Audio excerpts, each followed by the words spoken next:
इस video channel में आप सभी का स्वागत है।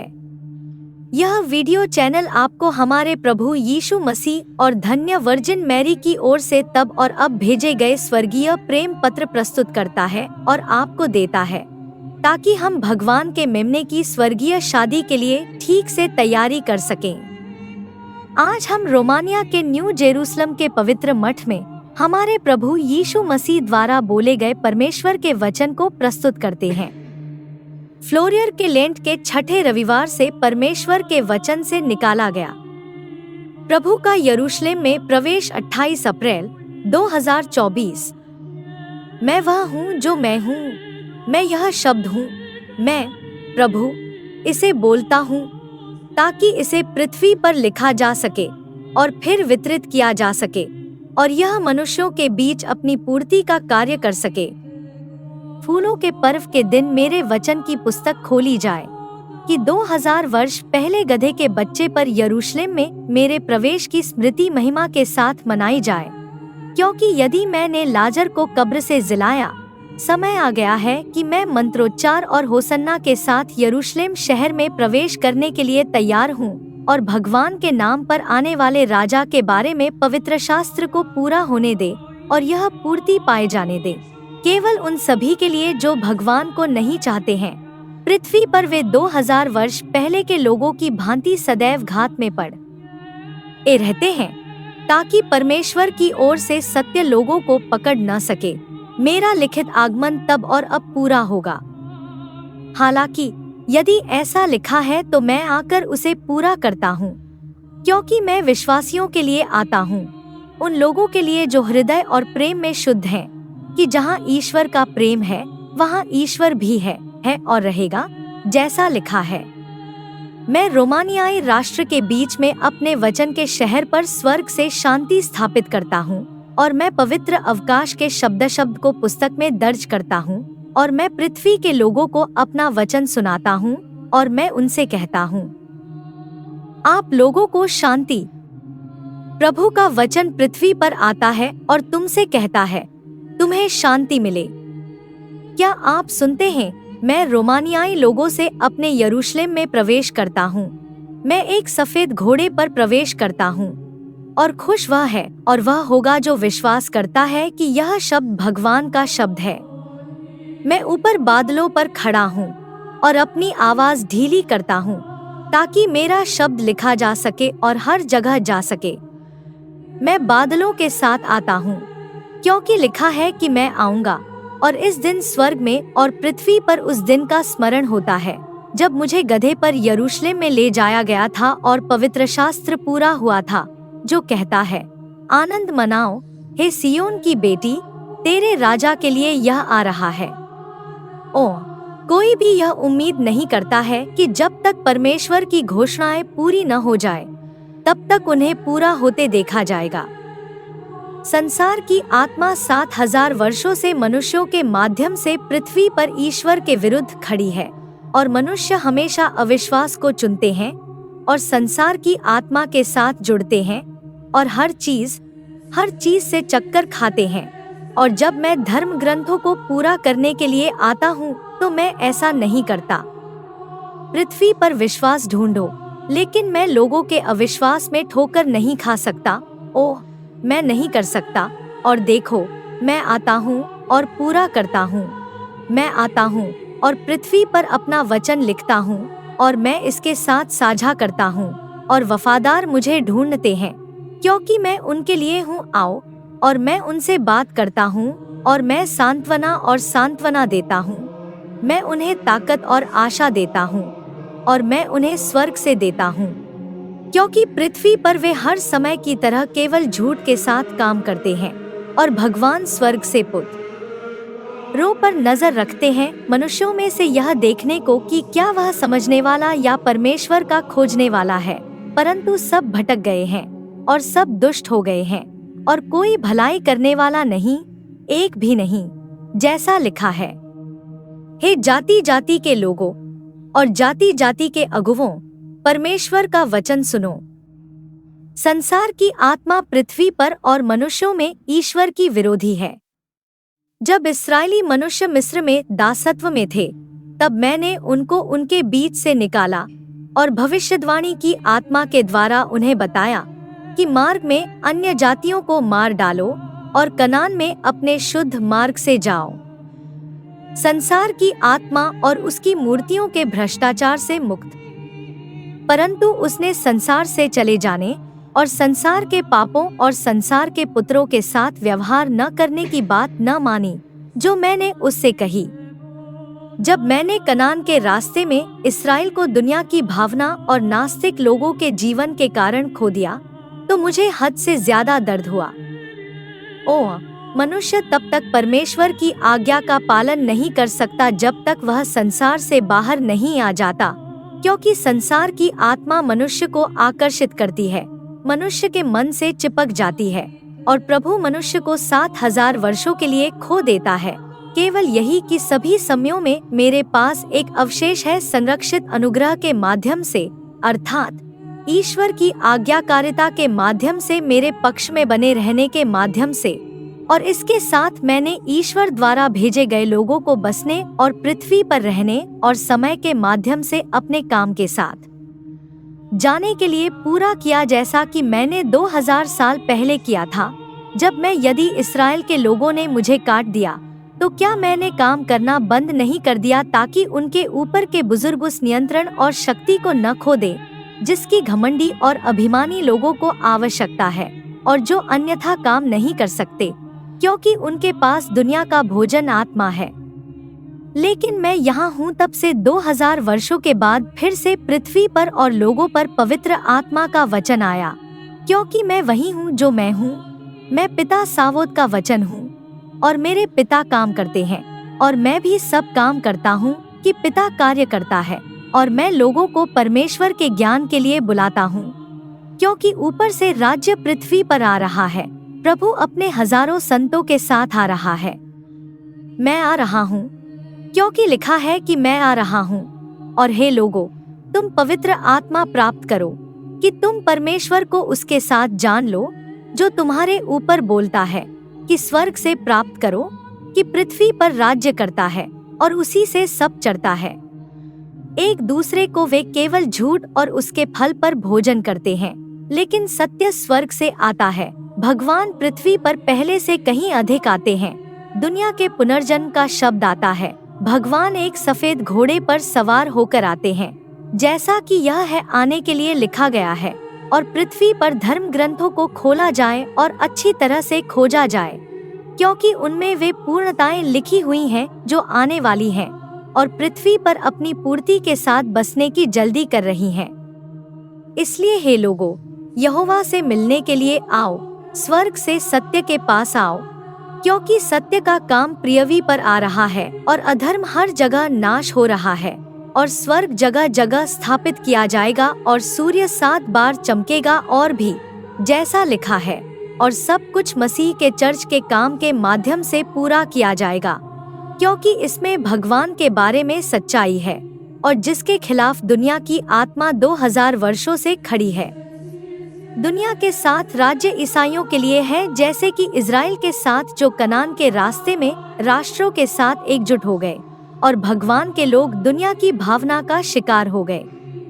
मैंने हमेशा ईसाइयों को दुनिया से बाहर निकलने की शिक्षा दी है, दुनिया के साथ नहीं रहने की, क्योंकि ईश्वर के लिए सच्चे ईसाई जीवन के साथ आप दुनिया के साथ नहीं रह सकते, क्योंकि जो दुनिया खुद को ईसाई कहती है उसके पास ईसाई जीवन नहीं है, और आप स्वयं जानते हैं कि आप भगवान के साथ हैं और दुनिया को यह पसंद नहीं है, यह इस तरह से पसंद नहीं है।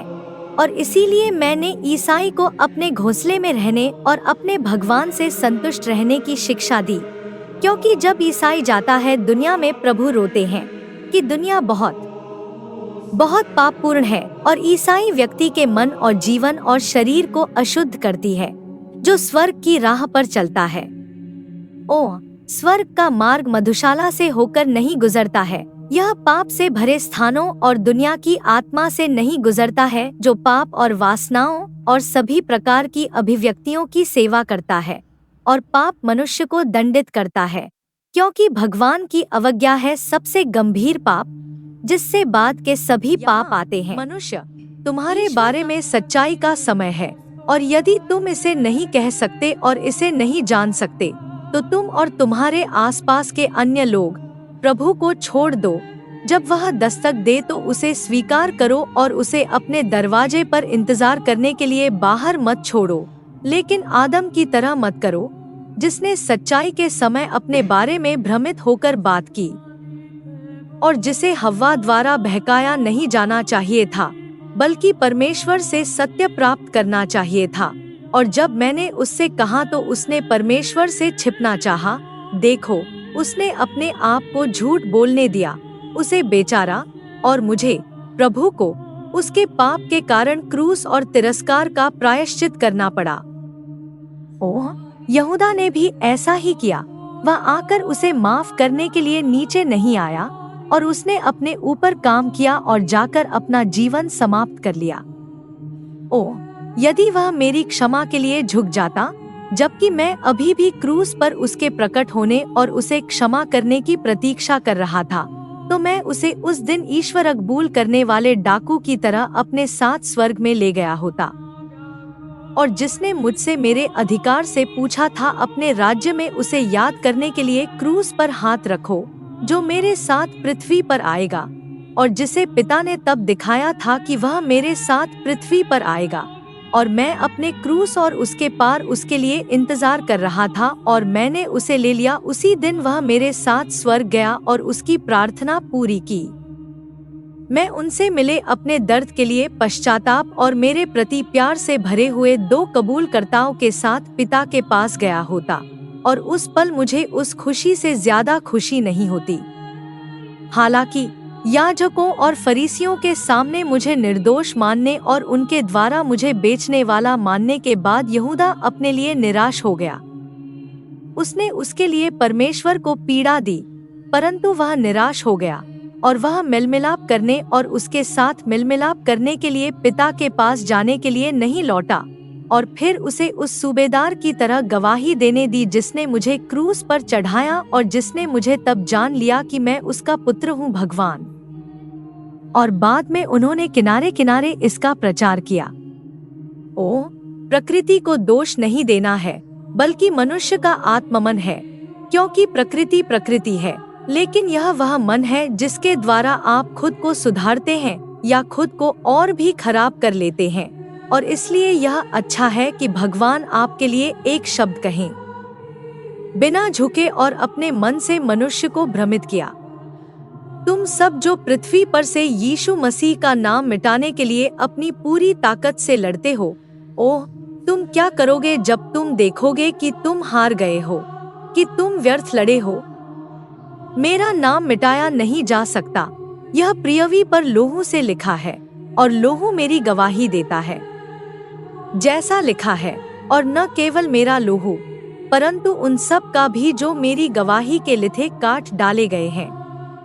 2000 साल पहले मैंने पृथ्वी पर अपना महान नाम लिखा था, उसका नाम जो तीसरे दिन मृतकों में से जी उठा था। और जब पृथ्वी पर 3 घंटे तक अंधेरा था, तो सूर्य और सभी तत्व डर गए थे, और चांद और तारे कब्र में मेरे विश्राम की बाट जोह रहे थे। परंतु स्वर्गदूत आशा से भर गए, और धर्मी और पवित्र लोग उठ खड़े हुए, जो मेरे साथ उठे, जबकि हन्ना और कैफा, पीलातुस और हेरोदेस, फरीसी और शास्त्री और उनके आसपास के सभी लोग जिस झूठ से वे प्रेम करते थे, उसके पीछे आश्रय ढूंढकर वे मरने से डर गए। ओह, लेकिन यह उन पर काम नहीं किया, क्योंकि तब मैं यरूशलेम में पुनर्जीवित होकर 40 दिन तक रहा, जब तक कि मैं दाहिनी ओर नहीं उठ गया पिता का, जहां से मैं नीचे आया और मनुष्यों के बीच पृथ्वी पर 33 वर्ष रहा। मैंने अपने लोगों को सिखाया कि वे एक दूसरे से अलग न हों, क्योंकि देखो, यहूदा खो गया था यदि वह संसार के पुत्रों के बीच अलग होकर चलता और काम करता था, क्योंकि जो अपने भाइयों से अलग हो जाता है वह आशीर्वाद और शक्ति खो देता है। पहले वह खो देता है उन्हें अपने काम से, और फिर अपने भाइयों से अलग कर देता है, क्योंकि अब उसके पास ऊपर से कोई शक्ति नहीं है। यहूदा भाइयों के बीच खो गया है, क्योंकि अगर भाई एक दूसरे को नहीं जानते, अगर भाई आपके विचारों और आपके काम को नहीं जानते हैं, तो इसका मतलब है कि शैतान ने भाईचारे की भावना पर अपने दुश्मन के अंधेरे से आप पर काबू पा लिया है। और देख, तू पृथ्वी पर जो प्रभु के हैं, उन पर सदैव अपने कदमों से प्रकाश डालना, क्योंकि आत्मा को प्रकाश की आवश्यकता होती है और बहुत अधिक प्रकाश में काम करना पड़ता है। ऊपर से बहुत सारा भोजन मिलता है और शरीर उस धन की तुलना में छोटा होना चाहिए। ईश्वर से प्रेम करने वाले प्रत्येक व्यक्ति की ओर से ईश्वर से पहले आत्मा की आवश्यकता होती है।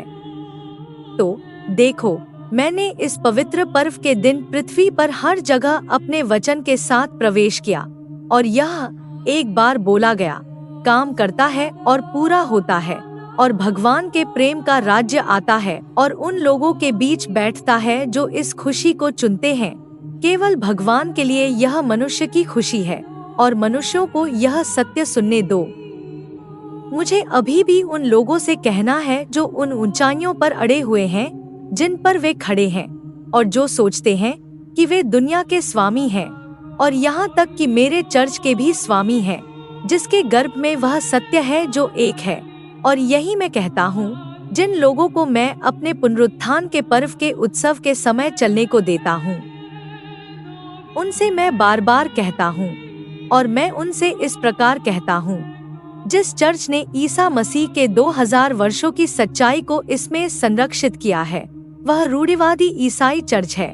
और जो लोग यहाँ एक बार के लिए प्रभु के ईस्टर का उत्सव मनाना चाहते हैं, उन्हें चर्च की भावना से अछूता आने दें। चर्च के माध्यम से मसीह की सच्चाई के लिए दुनिया।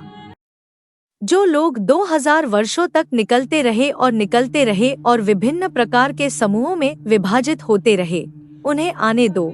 और जो लोग पूर्वजों से चर्च की सच्चाई के नीचे से नहीं निकले, वे आज तक उस पर नहीं बचे चट्टान। उन सभी के लिए अभिशाप जो बार बार चलते हैं और बार बार लड़खड़ाते हैं भगवान की सच्चाई और उस स्थान पर जहां वह खड़ा है और रहता है। यह मेरा वचन है उन लोगों के लिए, परमेश्वर का वचन जो यह सोचते हैं कि वे पृथ्वी और स्वर्ग के बीच परमेश्वर के सिंहासन को हिला देंगे, क्योंकि वे हिल जाएंगे और गिर जाएंगे, और मैं प्रभु बना रहूंगा और अपने सच्चे लोगों पर शासन करूंगा। और उनका तात्पर्य पृथ्वी पर मसीह के चर्च से है। और अब देखो, ईसाई राष्ट्र 2000 साल पहले मेरे जुनून की याद के सप्ताह में प्रवेश करने की तैयारी कर रहा है, और मैं प्रभु उन सभी से कहता हूँ, बेटों, अश्रुपूर्ण पश्चाताप करो, अपनी अयोग्यता के बारे में जागरूकता फैलाओ और पश्चाताप के माध्यम से खुद को खोजो और शुद्ध करो।